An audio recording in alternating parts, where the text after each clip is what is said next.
Hello ladies and gentlemen, welcome back to Easy Translator Côte d'Ivoire. Dans le cours précédent, nous avons vu le present simple, la forme affirmative, la forme négative et la forme interrogative.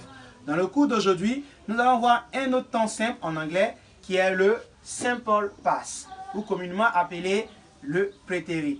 Et dans cette session, nous allons voir ensemble le passé simple des verbes réguliers. Alors, l'utilisation du passé simple en anglais est simple.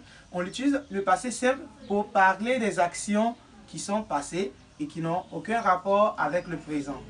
Pour construire le passé simple, nous allons ajouter ED à la fin des verbes. C'est très simple. Voyons un exemple. Last week, we watched a movie. Last week, we watched a movie. Ici, nous voyons que dans cette phrase, nous avons l'expression last week qui est généralement utilisée pour parler du passé. Ça peut être last week, last month, last year ou encore yesterday. La difficulté que rencontrent beaucoup d'apprenants, c'est la prononciation du ED à la fin des verbes dans le passé simple. Le ED à la fin des verbes au passé simple se lit de trois manières qui sont id, t ou d. Quand est-ce qu'il faut lire id?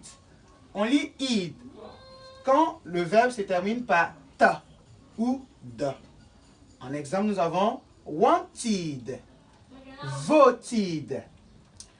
La deuxième prononciation sera t. Et on va lire t. Comme nous avons des verbes qui se terminent par les sons p, k, k, f, s, ch, ch et the. Comme dans laugh. Et nous aurons un exemple helped, washed. Et la dernière prononciation sera d, qu'on retrouvera dans des verbes qui se terminent par l, mon, non, go, va, a, z et ba. En exemple, nous avons called, refused. Alors, voici les trois prononciations possibles du ED en anglais pour les verbes réguliers. Merci d'avoir regardé cette vidéo. À très bientôt pour d'autres vidéos.